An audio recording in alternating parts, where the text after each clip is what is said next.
Hoje nós vamos dar uma breve pausa na exposição do Evangelho de Mateus, como vocês já perceberam, para nós podermos analisar o texto de 1 Coríntios, capítulo 11, dos versos 23 a 29. Um texto que os irmãos certamente já estão bem familiarizados com ele.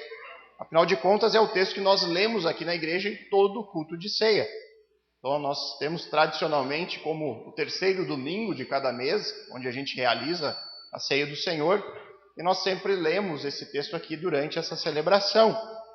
E como normalmente é o pastor Adriano quem realiza as exposições no culto, nesse culto especial do mês, e como ele está de férias, eu achei que seria uma boa oportunidade realizar aqui uma exposição completa, versículo a versículo, deste texto já conhecido por nós, um texto também do apóstolo Paulo, assim como é a carta aos Romanos, a carta que o pastor Adriano está expondo.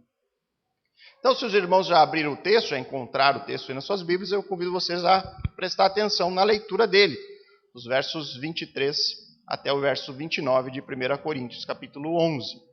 Diz assim a palavra do Senhor: Porque eu recebi do Senhor o que também lhes entreguei, que o Senhor Jesus, na noite que foi traído, pegou um pão e, tendo dado graças, o partiu e disse: Isto é o meu corpo que é dado por vocês, façam isso em memória de mim.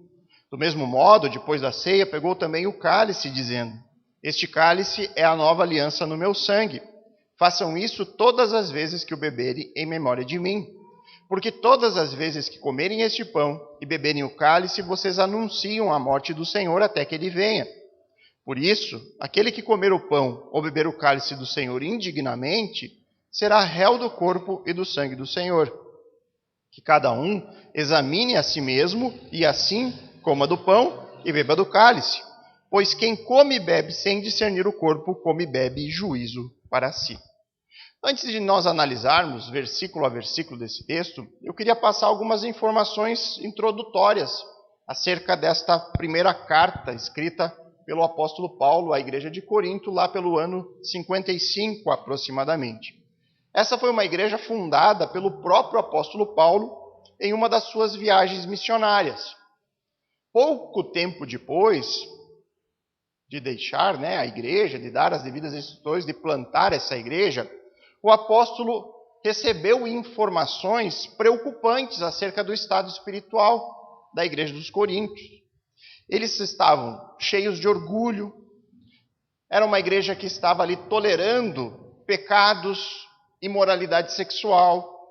Os dons espirituais estavam sendo usados de forma indevida e havia um crescente mau entendimento acerca das principais doutrinas cristãs. Foi neste momento que Paulo, então, decidiu escrever essa sua primeira carta aos Coríntios, na tentativa de reverter essa situação que se encontrava aquela igreja, de trazer de volta a igreja dos Coríntios a uma sã doutrina, com práticas fundamentadas nas doutrinas apostólicas. E é muito importante para nós sabermos que essa é uma carta de correção, é uma carta estritamente de exortação. Paulo aqui está exortando a comunidade cristã que se reunia na cidade de Corinto a manter uma conduta de vida condizente com a fé que eles professavam. Eles tinham que ter uma vida condizente, a vida social, a vida congregacional deles tinha que ser condizente com a mensagem de Cristo e do Evangelho. Então, Paulo, aqui nessa sua primeira carta aos Coríntios, ele vai fazer várias exortações, especialmente em questões espirituais. Mas há também questões muito práticas, como as questões da imoralidade e da prática de pecados.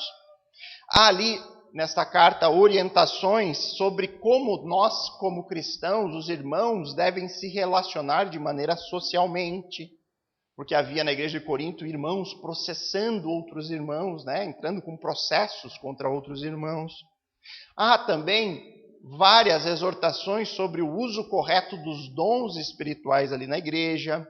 Paulo faz orientações sobre casamento, sobre o celibato, sobre a liberdade que o cristão tem em Cristo, sobre a sua consciência e como ele deve lidar com ela, entre outros tantos assuntos, incluindo uma exortação sobre como deve ser realizada uma das ordenanças que Cristo nos entregou.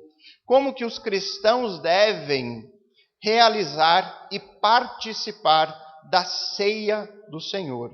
E sobre isso, Paulo destaca nesta exortação que nós lemos acerca disso aqui no capítulo 11, versos 23 a 29, ele destaca aqui pelo menos 3 aspectos principais aqui que envolvem a celebração da ceia e que precisam ser cuidadosamente observados por nós, cristãos, quando nós fazemos isso em comunidade.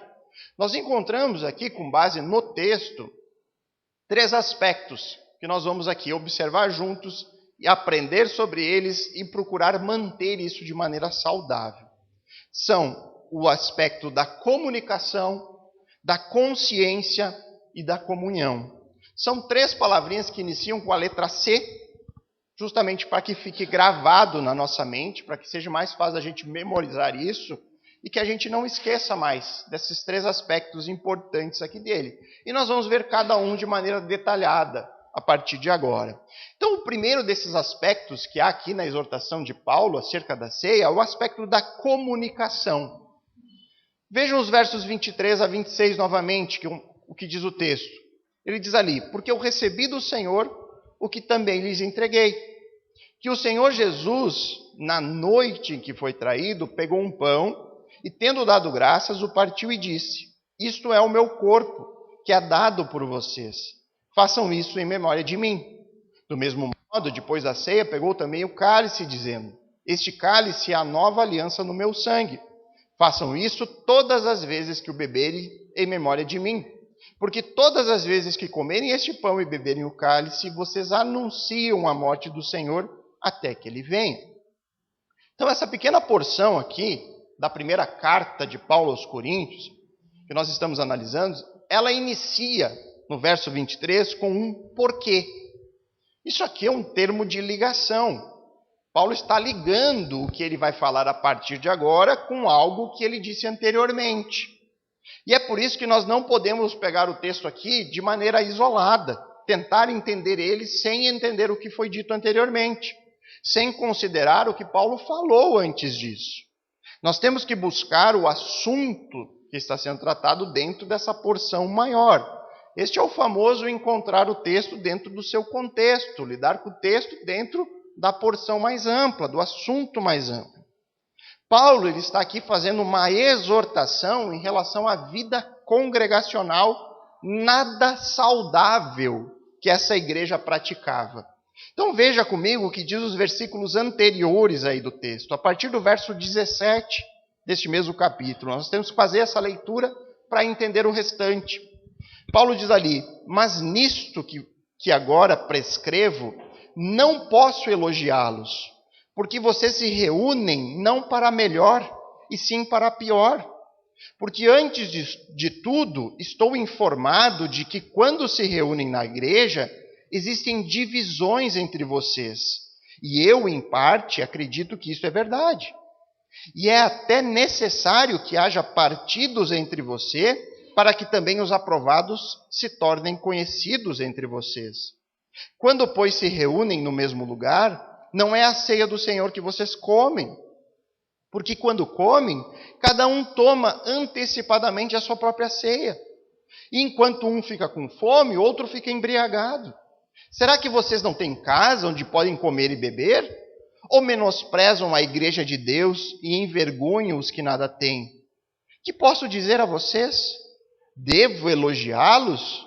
Nisso certamente não posso elogiá-los. E aí depois ele começa: porque eu recebi o texto que nós lemos. Então Paulo aqui está tratando com uma questão específica, exortando como essa igreja ela não tinha uma vida congregacional saudável. A ceia do Senhor para eles era uma grande refeição. Eles se reuniam ali para ter uma refeição, e aí pegavam do pão e do cálice e realizavam a ceia. Mas eles faziam isso de maneira partidária, cada um comia a sua comida. Eles não esperavam uns aos outros para fazer a celebração junta. Há vários problemas aqui. Então Paulo, depois de apontar o erro deles, essa vida nada saudável, ele vai iniciar a instrução de como fazer da forma correta. Como que deve ser essa nossa reunião congregacional? E ele afirma aqui nas suas instruções que o que ele está dizendo a partir de agora não vem dele mesmo. Ele enaltece que o que ele vai dizer a partir deste momento, a partir do verso 23 que nós lemos, e que é o alvo da exposição, ele diz, olha, isso não vem de mim, não vem da minha autoridade apostólica. Eu poderia aqui dizer como vocês devem proceder por mim mesmo, porque eu tenho essa autoridade, mas isso não vem de mim. Eu estou entregando o que eu recebi do próprio Senhor Jesus. Eu estou aqui sendo apenas um arauto, um carteiro, eu estou só entregando a mensagem para vocês. E esta instrução diz respeito àquela última refeição que Cristo realizou com os discípulos na noite em que ele foi traído. O texto diz, o Senhor Jesus, na noite que foi traído, pegou o pão e, tendo dado graças, o partiu e disse, isso é o meu corpo que é dado por vocês. Façam isso em memória de mim. Então Paulo está dizendo, olha, aquilo que os discípulos, naquele momento em que Cristo realizou essa ceia, aquilo que os discípulos não puderam compreender na noite em que Cristo estava sendo traído, aquilo que os discípulos não entenderam no momento por conta da sua imaturidade, por conta de que alguns eventos cruciais ainda não haviam ocorrido, Cristo não havia sido ainda crucificado, padecido, morto e ressuscitado. Então essas palavras que ficariam muito mais claras depois desses eventos, é disso que se trata o momento da ceia. Deus se fez carne. Deus se fez corpo humano em Cristo. E este corpo, esse milagre da encarnação, Deus se fazendo homem, esse corpo foi partido. Ele foi ferido. Ele foi dado por nós. Paulo está enaltecendo aqui que há um propósito no sofrimento do Filho.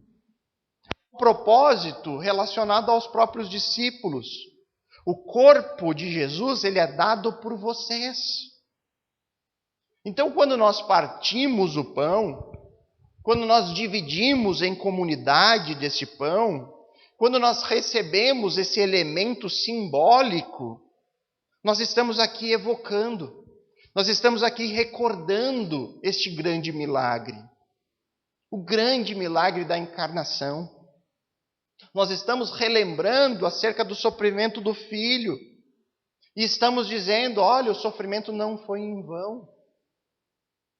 A morte do Senhor, o corpo moído, partido, não aconteceu por acaso. Ele aconteceu por nós. Foi pelo nosso favor. E aí depois, no verso 25, ele diz do mesmo modo, depois da ceia, pegou também o cálice, dizendo, este cálice é a nova aliança do meu sangue. Façam isso todas as vezes que o beberem, em memória de mim. Então Jesus também utilizou ali do cálice de vinho para apontar para a nova aliança que Deus havia prometido ao seu povo. Nós vimos aqui nas quartas-feiras os detalhes acerca dessa nova aliança na escola bíblica, por meio dos estudos do pastor Adriano.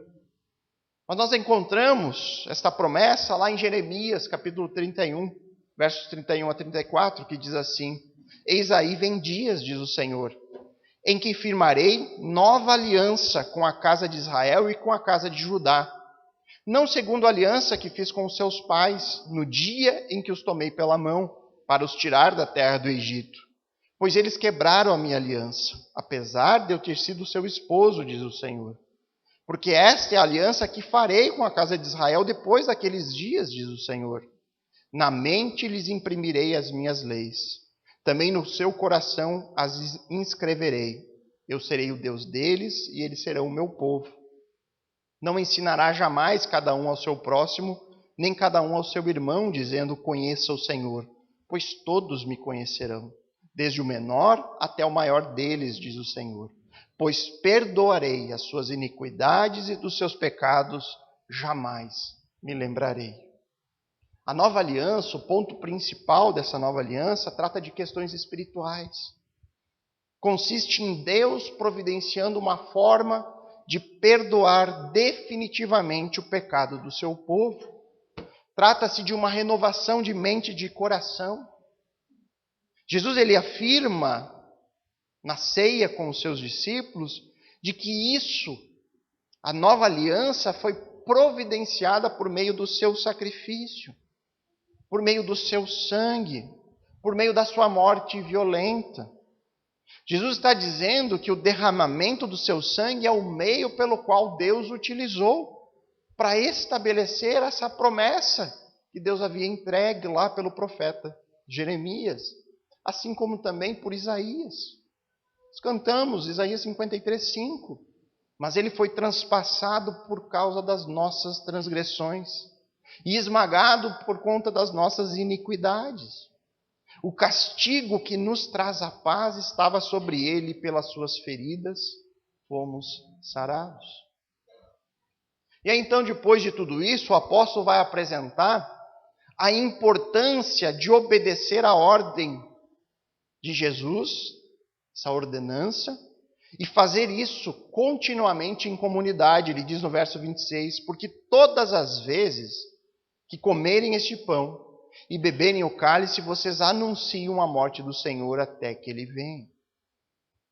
Todas as vezes que nós nos reunimos juntos e realizamos esses passos continuamente, todo mês, aqui no caso da nossa igreja, onde nós utilizamos os mesmos símbolos, os mesmos elementos que o próprio Senhor Jesus usou na sua ceia com os discípulos, nós estamos aqui não apenas fazendo um ritual, algo religioso, não, muito pelo contrário, nós estamos aqui comunicando acerca dessas verdades da obra realizada em Cristo.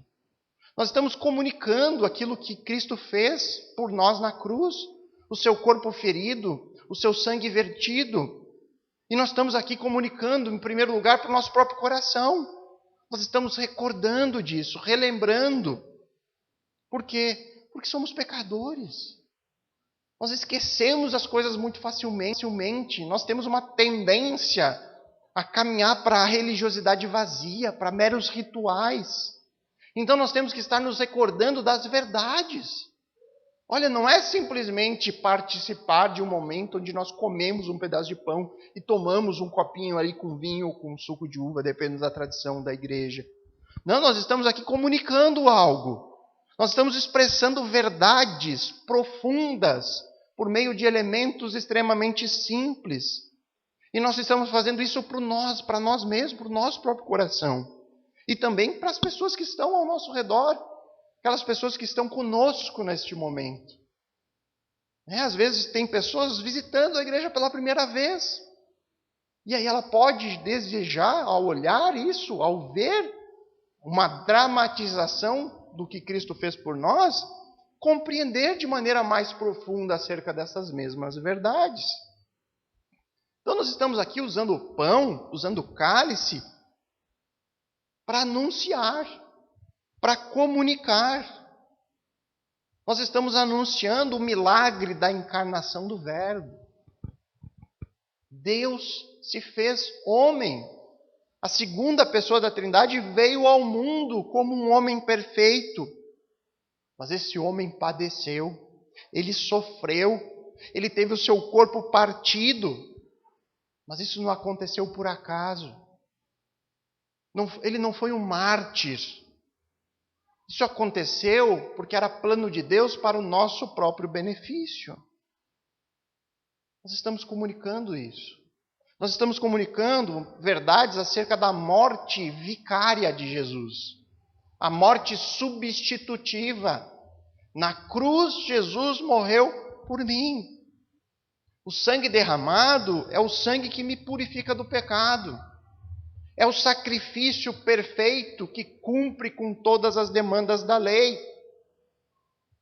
A morte da segunda pessoa da Trindade providencia o salário, a devida recompensa pelo nosso próprio pecado. E nós estamos aqui relembrando de tudo isso, por meio de uma dramatização, por meio do uso de elementos visíveis. E nós estamos lembrando do sofrimento e da morte do Cordeiro de Deus que tira o pecado do mundo. E aí então, em um determinado momento da nossa ceia, nós nos levantamos, viemos à frente e nos apropriamos desses elementos. Nós pegamos e tomamos posse deles para nós. Nós nos identificamos com Ele neste momento. Eu reconheço, eu lembro disso, eu sei dessas verdades e eu quero fazer parte dessas verdades. Então eu venho à frente e tomo do pão e tomo do cálice, participando disso. E aí, juntos, devemos fazer isso repetidamente. Ou seja, pela instrução do apóstolo Paulo, fazer isso regularmente. Até quando? Até que ele venha. Há uma data para acabar esse momento também. Essa celebração um dia cessará. Quando ela cessará?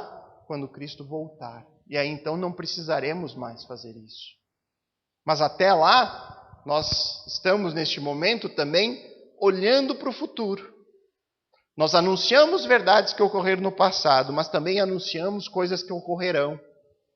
Nós olhamos para frente e nós aqui comunicamos juntos a nossa certeza, a nossa fé, a nossa confiança de que um dia o Senhor voltará. E então será para sempre. Fazer isso regularmente, irmãos. Como eu já disse, o objetivo de Cristo não era nos dar um ritual religioso. Fazer algo simplesmente por fazer. Rito vazio, morto, sem vida.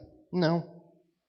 Cristo nos entregou essa ordenança para nos manter vigilantes, atentos, para nos fazer recordar continuamente tudo aquilo que aconteceu na sua primeira vinda. Seu sofrimento, a sua morte, sua ressurreição, mas também para nos manter atentos e vigilantes em relação ao seu retorno.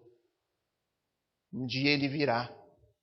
Então, ele nos levará para estar com ele para sempre. Então, aqui no culto de ceia, nós temos presente neste momento tão especial para a igreja cristã, esse aspecto da comunicação. Nós estamos aqui juntos anunciando verdades espirituais profundas por meio de elementos extremamente simples. Em segundo lugar, nós temos também aqui envolvidos neste momento de celebração da ceia do Senhor um aspecto envolvendo a nossa própria consciência. Versos 27 e 28. Por isso, aquele que comer ou beber o pão ou beber o cálice do Senhor indignamente, será réu do corpo e do sangue do Senhor. Que cada um examine a si mesmo, e assim coma do pão e beba do cálice.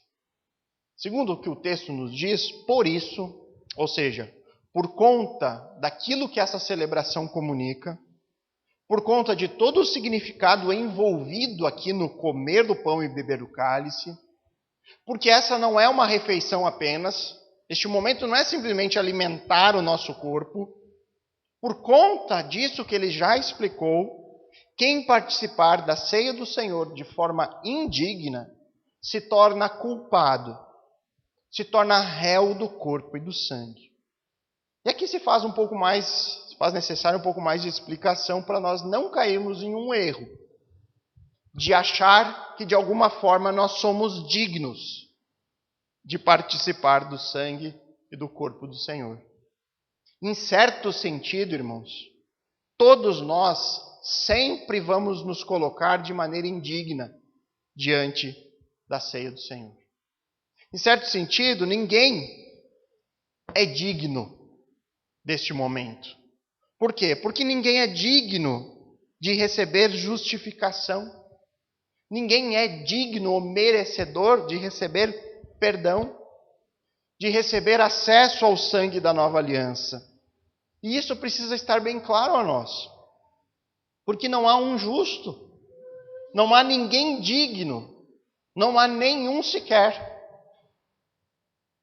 Se nós acharmos que dignidade diz respeito à ausência de pecados, então nunca ninguém nenhum de nós poderia participar da ceia do Senhor. Por quê? Porque todos somos pecadores. Todos somos. Nós estamos aqui justamente reconhecendo isso. Nós estamos justamente reconhecendo que nós necessitamos do sangue, que nós necessitamos da nova aliança, porque nós não somos dignos de receber perdão. Nós não somos dignos da salvação. E juntos aqui nós estamos dizendo, eu preciso do corpo e do sangue. Então o sentido do texto em relação à indignidade, essa indignidade que Paulo aqui está censurando, diz respeito a outra coisa. Diz respeito à fé. Participar deste rito cristão sem fé, sem o devido entendimento do que este momento comunica, das verdades vistas no ponto anterior, daquilo que o comer do pão e beber o cálice anunciam, sem a devida confiança de que é somente pelo sangue, pela obra de Cristo na cruz, que nós podemos encontrar perdão para os nossos pecados. É disso aqui que se trata o que Paulo está falando em relação à indignidade na participação da ceia. É por isso que nós temos a orientação do verso 28. Que cada um examine-se a si mesmo. E assim coma do pão e beba do cálice. Há envolvido aqui nesta prática, dessa ordenança, um momento que nós somos chamados ao exame pessoal. É um chamado à consciência. Que cada um examine a si mesmo antes de participar, antes de tomar os elementos e participar efetivamente da ceia. Paulo está aqui nos exortando a jamais participar deste rito cristão como se fosse algo corriqueiro, ordinário, comum, como se fosse apenas um momento religioso, como se você fosse aqui receber algo miraculoso. Eu preciso participar eu preciso pegar o pão e o cálice, porque talvez ali tenha algo sobrenatural envolvido e eu posso receber. Não. A ceia do Senhor é uma solenidade. É algo ordenado pelo nosso Salvador, carregado de significados profundos, cheio de verdades espirituais profundas a nós. Verdades que têm que ser relembradas, trazidas à nossa consciência.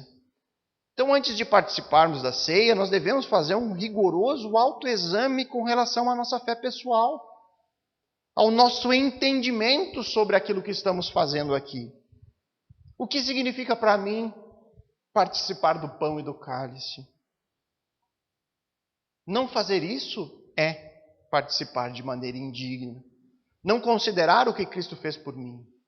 Não ter o devido entendimento sobre a realidade espiritual envolvida na morte de Cristo. Não confiar nisso. Quantas pessoas participam do ato da ceia, do ritual, da ordenança, mas que não compreendem por que Cristo morreu? Não sabem explicar o porquê. Não sabem dizer o porquê que eu preciso do sangue de Cristo. Sequer se reconhecem como pecadores. Fazer isso é estar indigno, é ser culpado do corpo e do sangue. E aí, diante disso, pode vir a pergunta, mas então quem deve participar da ceia? Será que todas as pessoas estão aptas a isso? Será que esse é o momento que a igreja deve abrir a todos, independente de qualquer critério?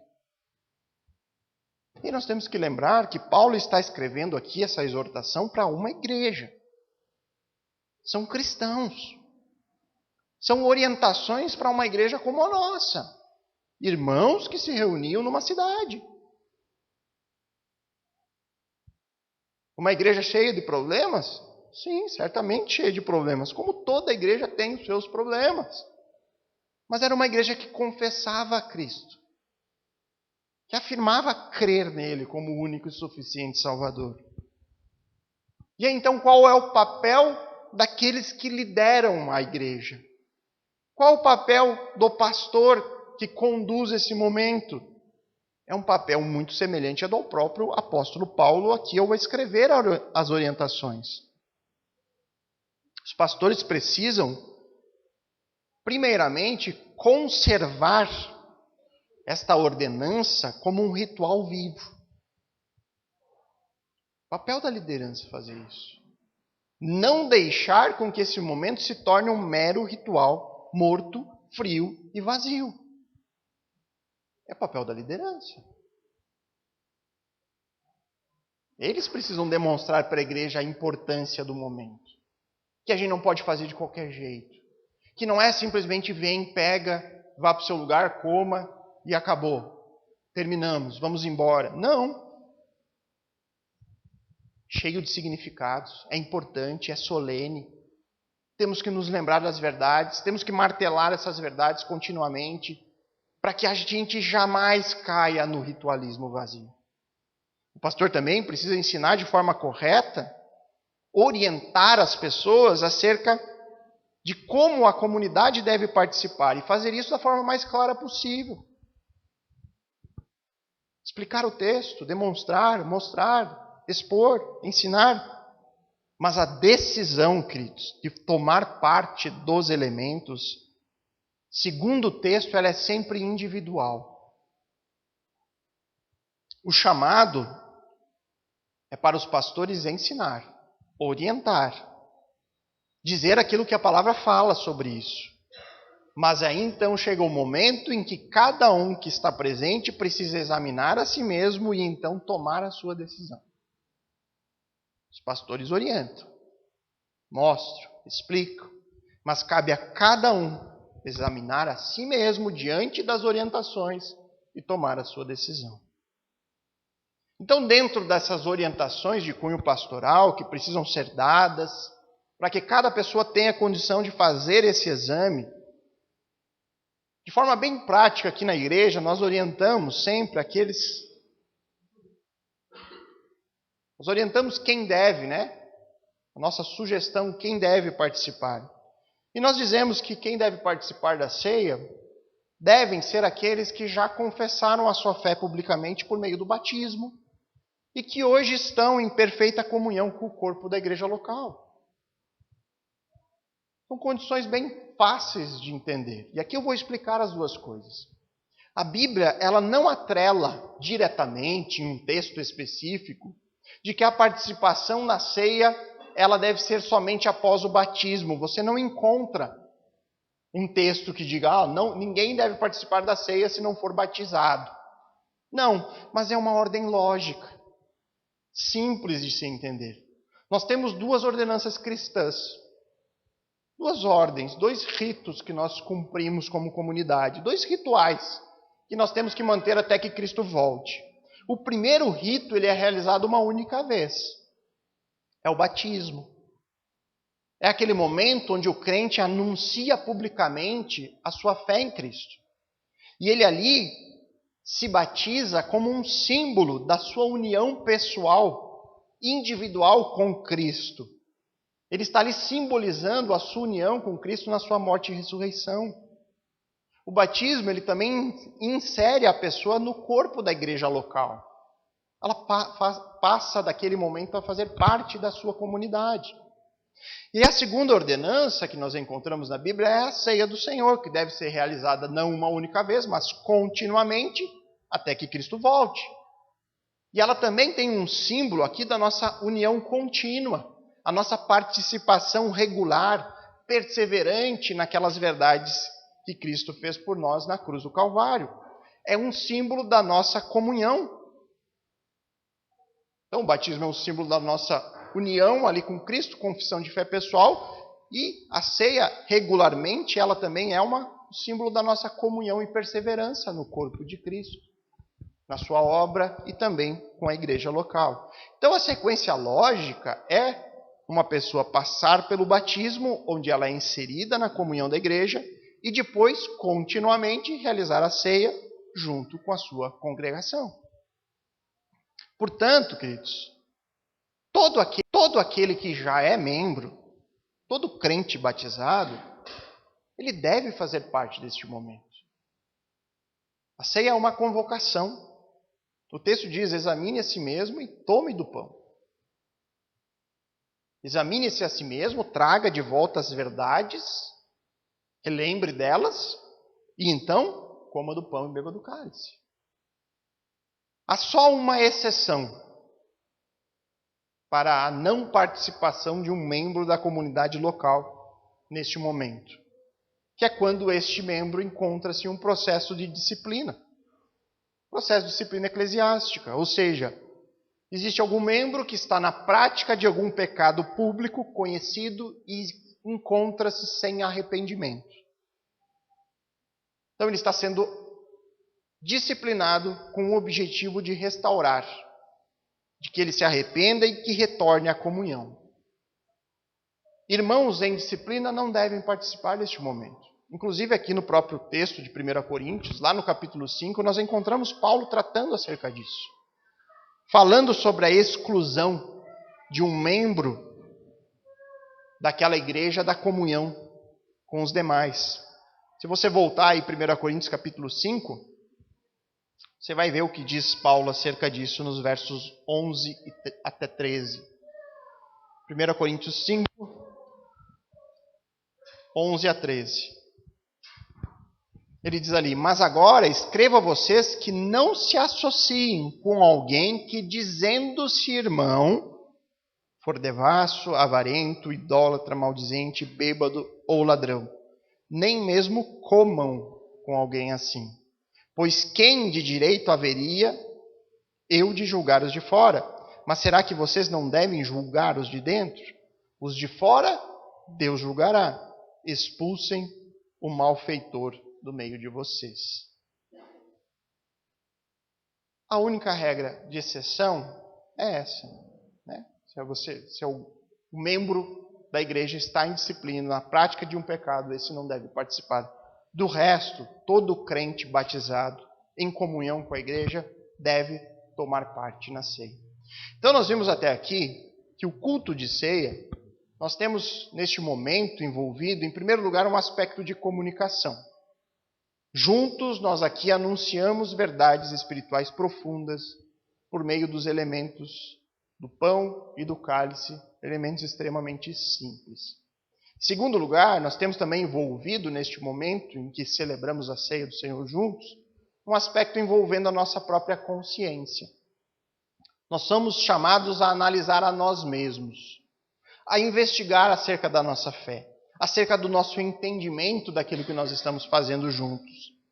E isso é necessário para não sermos pegos participando da ceia de forma indigna. E por fim, não menos importante, nós temos o terceiro aspecto envolvendo essa ordenança da ceia do Senhor, o aspecto da comunhão. No verso 29, Paulo diz assim: pois quem come e bebe sem discernir o corpo, come e bebe juízo para si. E aqui o grande desafio deste versículo é encontrar a interpretação correta do significado da palavrinha corpo aqui nesse versículo. A ordem expressa é para que, ao participarmos da ceia do Senhor, nós devemos comer e beber com o correto entendimento em relação ao corpo. E aqui existem pelo menos duas possibilidades principais de interpretação. A primeira delas vai dizer que corpo aqui no texto está tratando sobre o corpo do Senhor, que é representado por meio do pão na ceia. Ela segue mais ou menos a ideia do verso 27, onde ele diz: por isso aquele que comer o pão ou beber o cálice do Senhor indignamente será réu do corpo e do sangue do Senhor. Segue essa linha. O corpo aqui desse versículo é o corpo de Cristo, né? O seu corpo que padeceu e que sofreu. A segunda possibilidade diz que corpo aqui no texto é uma referência à igreja. Paulo estaria aqui nos exortando a ter um discernimento, a ter um entendimento desta realidade corporativa, que é este momento, este rito da ceia.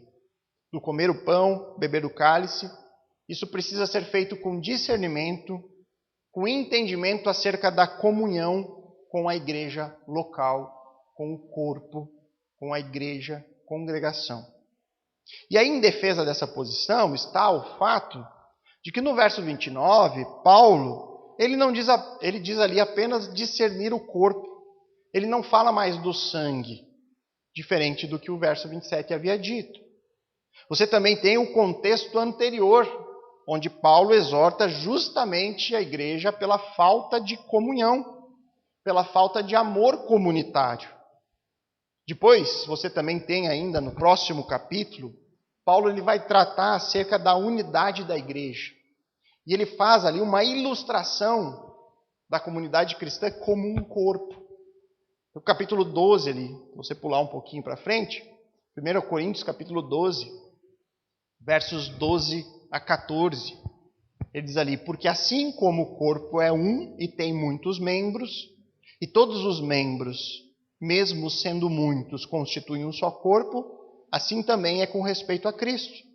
Pois em um só Espírito todos nós fomos batizados, em um só corpo, quer judeus, quer gregos, quer escravos, quer livres, e a todos nós foi dado de beber um só Espírito. Porque também o corpo não é um só membro, mas muitos. Então Paulo ele faz uma ilustração e ele fala que a igreja é o corpo, né? Uma ilustração como um corpo humano.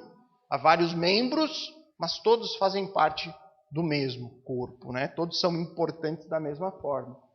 Então, na minha opinião aqui, irmãos, não é necessário nós escolhermos uma das duas interpretações principais ou mais possíveis, porque ambas estão contidas nas orientações do apóstolo Paulo. Inclusive, eu acho que ambas as coisas caminham juntas de uma forma quase que inseparável. O discernimento em relação ao que o corpo de Cristo representa, se esse for o caso deste versículo 29, o discernimento em relação à ordenança, tudo isso já está estabelecido no texto. Já está bem claro, se pegar o próprio verso 27. Da mesma forma, a necessidade da comunhão com o corpo da igreja local está também sustentado no texto mais amplo. Seja na exortação anterior ao texto que nós estamos analisando, seja no capítulo 12. Além de que, irmãos, onde nós encontramos Cristo hoje? Cristo ele é encontrado na sua igreja. Onde você ouviu falar de Jesus? Quem lhe evangelizou? Um membro de uma igreja. Alguém que participava de alguma igreja cristã. E eu não estou falando aqui uma comunidade estritamente local. Eu falo aqui de igreja no sentido mais amplo, a igreja universal. A igreja católica, no sentido de todos os crentes. É uma igreja invisível. E que vai ser representada de maneira local por meio de uma comunidade como a nossa. E de forma inversa, irmãos, a igreja, seja ela universal ou local, ela não existe sem o corpo do seu Senhor, sem o Cristo. Ambas as coisas estão totalmente conectadas, inseparável. Não tem como separar Cristo da sua igreja. Não tem.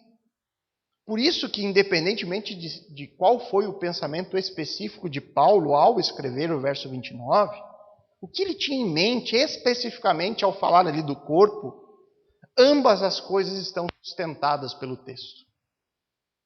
Nós não podemos desconsiderar nenhuma das duas. E aí então, como eu já tratei do discernimento do corpo, no sentido do corpo do Senhor, na questão da consciência, eu quero reforçar agora o aspecto da comunhão. A ceia do Senhor é uma ordenança entregue por Jesus para que façamos sempre em união com os discípulos. Sempre deve ser feita assim. Em união com outros crentes dentro de uma realidade local. Nós somos chamados por Deus a uma vida comunitária. Isso está presente desde a criação humana. Nós não fomos criados por Deus para o isolamento. Nós não fomos criados por Deus para constituirmos vidas individualistas. Nós somos criados para fazer parte de uma família. Deus viu que não era bom o homem estar sozinho no Éden. Deus viu que não era bom o homem só. E o que ele fez para o homem? Ele fez uma mulher e ele instituiu o matrimônio. Agora em Cristo nós somos também inseridos em uma nova e viva comunidade. Uma comunidade do qual ele é o cabeça. Uma comunidade que é unida por um mesmo Espírito. Isso é algo tão sobrenatural que é capaz de, na igreja, estarem unidos, um do lado do outro, um judeu e um gentio. Povos até então irreconciliáveis. A própria Bíblia demonstra em várias oportunidades como que o judeu chamava o gentio. Cães imundos. Pessoas impuras. Que não eram dignas, que não podiam ser tocadas. E agora Cristo vem, institui a sua igreja, e aí então se passa a ser possível ver um judeu sentado do lado de um gentio. Na igreja há diversidade. Diversidade de povos, diversidade de línguas, diversidade de dons, diversidade de cultura, diversidade de aspectos sociais. Há muita diversidade na igreja. Mas há um só cabeça, um só Espírito. E há também uma marca distintiva na igreja, segundo a qual Deus diz que, olha, quando vocês virem esta marca, vocês saberão que aquelas pessoas reunidas são meus discípulos. Quando vocês virem isso, quando qualquer pessoa se aproximar dos meus discípulos, eles verão essa marca. Isso testemunhará de que eles são meus. É a marca do amor. Em João 13:35, Cristo diz: nisto todos conhecerão que vocês são meus discípulos. Existe uma forma onde todas as pessoas saberão que vocês me seguem. Quando eles verem isso, não vai ter dúvidas. Vocês são meus discípulos. Nisto todos conhecerão que vocês são meus discípulos, se tiverem amor uns aos outros. E eu preciso reforçar, irmão, já falei várias vezes sobre isso, amor não é um mero sentimento. Amor não é uma afeição que você sente pelos outros. Não é um calorzinho na espinha. Não é um sentimento apaixonado, não. Porque se fosse assim, Deus ele daria ordens muitas vezes impraticáveis, como por exemplo, ame ao seu inimigo. Seria possível a gente sentir alguma paixão ou sentimento de afeto por alguém que nos maltrata? É muito difícil, irmão. Se dependesse do sentimento, nós não amaríamos praticamente a ninguém. Amor é um ato. Amor é uma ação da vontade. Eu faço bem ao outro sem esperar nada ou exigir nada em troca. Isso é amor. Eu fazer, procurar, buscar o bem do outro sem esperar nem que ele faça o mesmo por mim. É um amor incondicional que não impõe condições. Eu quero o seu bem. Eu vou fazer tudo que estiver ao meu alcance para que você encontre o bem. E eu não preciso que você faça o mesmo por mim. A grande marca distintiva de uma igreja cristã deve ser o amor. Os discípulos, eles devem entender o seu chamado. Nós somos chamados a servir e não a ser servidos. Nós somos chamados a nos doar para os outros. O processo é, eu escuto o Evangelho, sou alcançado por essa mensagem, deposito a minha fé em Cristo, chego em uma igreja cristã, demonstro a minha fé publicamente por meio do batismo. E aí então eu sou inserido na comunidade local e a partir daquele momento eu passo a buscar oportunidades para servir. Eu passo a buscar oportunidades para amar o meu irmão, para ajudar o meu irmão, para fazer ele crescer em Cristo, para ser uma ferramenta de bênção na vida deles. E eu posso fazer isso de N formas diferentes. N formas diferentes. Eu tenho contato, irmãos, com outros cristãos que frequentam outras denominações e muitas vezes eu fico chocado quando eu percebo que aquelas pessoas não têm nenhum tipo de relacionamento com nenhum outro membro da mesma comunidade. As pessoas não se conhecem, não sabem quem são, não sabem o nome de ninguém. Está comemorando o aniversário, não tem ninguém da igreja junto lá para dar o parabéns. Como que é possível isso? Diante daquilo que Deus tensionou para a sua igreja. Que sentido tem isso? As pessoas vão para um lugar onde os crentes estão reunidos, escutam uma pregação, participam do culto e vão embora. Não conhecem ninguém. E muitas vezes estão há anos nesses lugares. Não tem contato algum. Não sabe se o irmão está bem, se está mal, se está passando por dificuldades, se não está, se tem alguém doente na casa dele, não tem. Não sabe nada. Onde está a comunhão dos santos?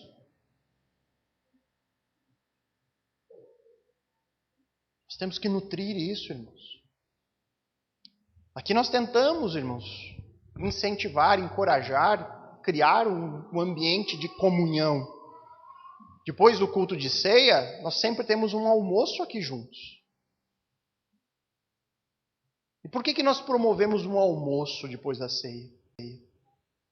Para arrecadar um valor para a igreja? Se for possível, ótimo. A igreja precisa de recursos.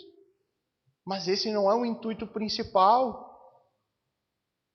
O objetivo é estimular a comunhão entre os irmãos. Fazer com que as pessoas tenham contatos, que possam ter um tempo mais para conversar, para abrir o coração, para falar sobre problemas, sobre as dificuldades, para se aproximar, para criar vínculos.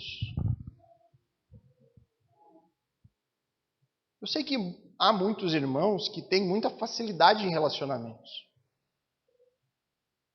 Eu vejo pessoas que chegam na igreja e em pouco tempo já se reúnem com vários irmãos, já estão presentes, já estão ali envolvidos. Mas há pessoas que têm dificuldades nessa área. Eu me incluo entre essas.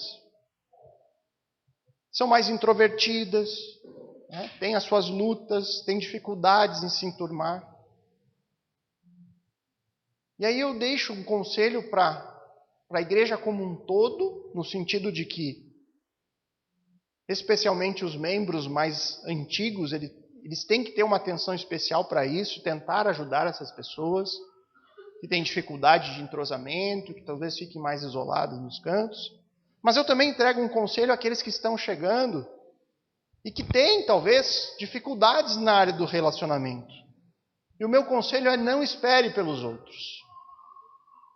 Tome iniciativa. Participe das programações. Se envolva com outras famílias.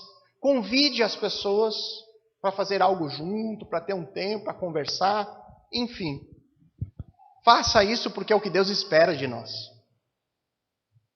Que a gente tome a iniciativa sem esperar nada em troca. Que a gente faça sem criar expectativas sobre os outros. Porque se a gente ficar criando expectativas, eu estou esperando que alguém me chame, que alguém me convide, que alguém me... Nós vamos nos decepcionar, irmãos. Se a gente ficar esperando e criando expectativa, nós vamos nos decepcionar. Por quê? Porque nós somos pecadores. Não há igreja perfeita. Nós somos todos pecadores reunidos. Unidos em um mesmo espírito, com o mesmo cabeça, mas nós somos pecadores e uma hora ou outra nós vamos falhar uns com os outros. Eu vou lhe decepcionar em algum momento. A gente sempre tem que deixar bem claro isso, né? Não crie expectativas sobre a minha vida, sobre a vida de ninguém, porque nós vamos lhe decepcionar. Eu vou lhe decepcionar como pastor em algum momento. Então não espere muito de mim. Esteja aqui por causa da palavra, por causa de Cristo, por causa da união, e tente ser o melhor cristão possível dentro dessa comunidade imperfeita que somos. O que nos mantém unidos não é ter todas as minhas expectativas supridas. O que nos mantém unidos é ter Cristo como nosso cabeça. O que nos mantém unidos é um Espírito Santo que nos une. E o que nos mantém unidos é praticar este amor, o amor bíblico, o amor que não espera pelos outros, o amor que busca o bem sem esperar nada em troca. É fácil viver assim, irmãos? Claro que não, né? Claro que não. Mas nós temos que lutar como crentes que somos. Nós temos que nos esforçar em cultivar uma comunhão que é sobrenatural. Nós temos que nos esforçar para ter essa marca. A marca do amor que salte aos olhos dos outros. Nós temos que nos esforçar, irmãos. Especialmente nós, membros da igreja. Cada pessoa que entrar aqui por essa porta tem que saltar aos olhos o amor que nós temos uns pelos outros. Tem que saltar. A pessoa tem que... Não, tem algo diferente aqui. Eu nunca tinha visto isso. Esse amor é incomum. Eu quero saber mais. Eu quero entender o que acontece. Inclusive, nós temos isso documentado na visão da nossa igreja. Nós temos isso lá escrito. Tem um trecho que diz: nós visualizamos um lugar onde as pessoas que chegam até nós possam sentir o amor de Cristo por meio da congregação. As pessoas têm que vir a nós e sentir o amor de Cristo por meio da congregação. Por meio do congregar, do relacionamento que nós cultivamos uns com os outros. Nós temos que nos esforçar nisso, irmãos. Nós temos que buscar.